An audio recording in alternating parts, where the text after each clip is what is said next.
भगवान की भक्ति की जो दो विधि है, स्वकीय भाव और पारकीय भाव, यह क्या है और इन भावों का अनुसरण करने से भगवान कृष्ण की कौन सी लीला में प्रवेश मिलता है। परव्यासनीनी नारी वयग्रापी ग्रह कर्मणि स दावानल लीलाहिन पातयो तृणमिवाधते।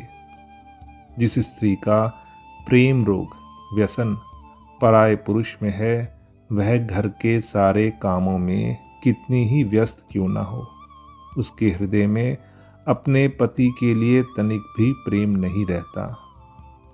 वह अपने पति को जंगल की आग में खेलते सर्प के समान भी नहीं, बल्कि एक तिनके के समान भी नहीं समझती। यहाँ वह पराये पुरुष श्री कृष्ण है, जिनमें गोपियों का मन सदैव लगा रहता है।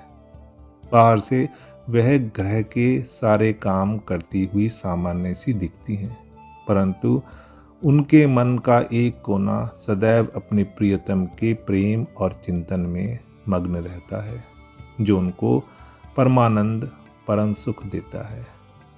इसी श्लोक को सुनकर जयपुर दरबार के सब मौन हो गए थे और राधा जी सदा के लिए श्री कृष्ण की बाईं ओर विराजमान कर दी गई थी।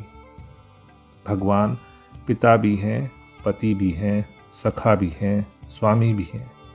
भगवान सब कुछ है, वह घनीभूत आनंद है।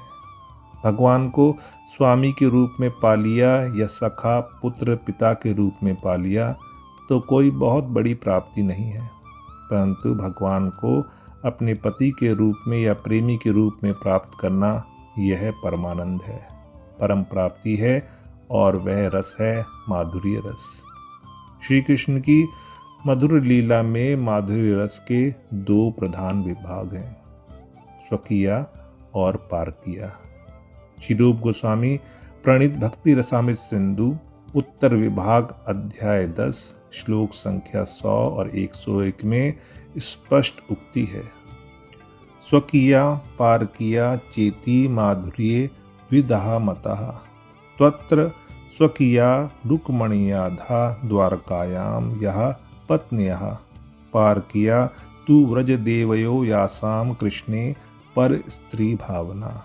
श्री कृष्ण के साथ मधुर रस प्रेम रस दो प्रकार का होता है, स्वकीय और पारकीय। उनमें स्वकीय वे हैं जो द्वारका में रुक्मणी सत्यभामा आदि कृष्ण की विधि पूर्वक विवाहित